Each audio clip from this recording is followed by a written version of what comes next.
Mayong buntag mga kaigsunan o sa atong mga higala diha. Shout out sa inyo tanan ug malipayon nga adlaw nini nga adlaw karon nga Wibis.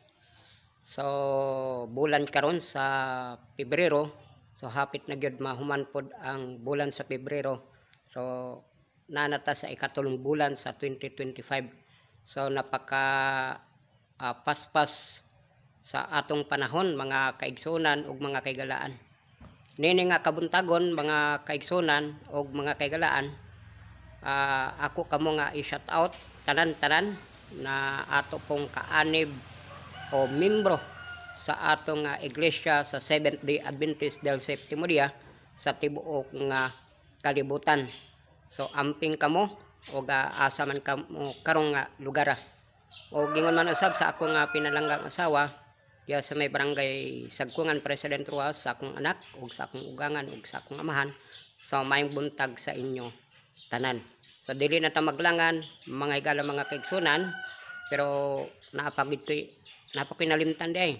Akong i-shout out ang akong sponsor si Igso, si Regime Flores, o gingon man usab si ato ang pastor sa diri sa Malalag, o gingon man usab kang sa atong mabtikon ug buotan nga elder dinhi sa may kini nga sani pito Seventh-day Adventist na si Brother Ortega, o gingon man kang ninang ug kang ninong. So maayong buntag diya sa inyo tanan. Okay, nining matahom nga kabuntagon, tuguti ko ninyo nga magbasa og bersikulo ingon nga ato pong pamalandungan mga higala mga kaigsunan. Matud pa sa Deuteronomio kapitulo 30 bersikulo 16 ingani ang atong mabasa. Niana magasugo ako kanimo niining adlaw nga higugmaon mo siuba nga imong Dios, nga magalakaw ka sa iyang mga dalan og magabantay sa iyang mga sugo og sa iyang kabalauran og sa iyang mga tulumanon aron mabuhi ka og modaghan, og nga siuba nga imong Dios magapanalangin kanimo sa yuta nga pagasudlan mo aron mapanag-iya niini.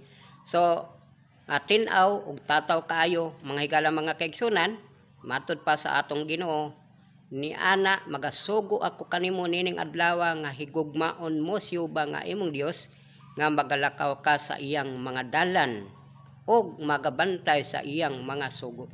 So kini nga bersikulo mga higala mga kaigsunan, ato kini siyang pamalandungan tungod kay daghan ta karon og madunggan na mga magwawali nga matud pa dili na kinanglan nga bantayan pa nato ang sugo.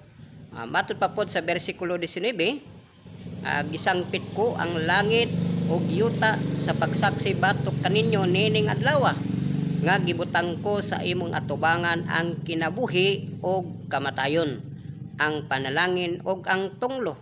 Busa pilia ang kinabuhi aron mabuhi ikaw ug ang imong kaliwatan.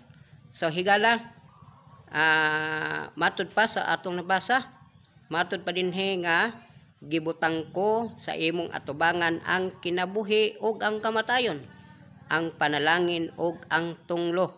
Busa pilia ang kinabuhi aron mabuhi ikaw ug ang imong kaliwatan. So tataw ug tin-aw kayo mga higala mga kaigsunan.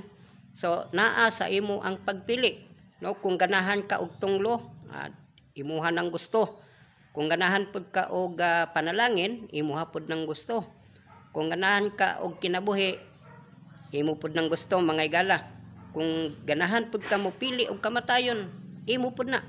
Pero remember mga higala mga kaigsunan, matud pa sa Ginoo nga pilia ang kinabuhi aron mabuhi ikaw ug ang imong kaliwatan. Hinaot mga higala mga kaigsunan, sa imong pagpili, sa imong pagdesisyon, mupili ta ug magdesisyon sumala sa gisugo sa Ginoo. Higala, unsa pa ba ang imong gilanganan?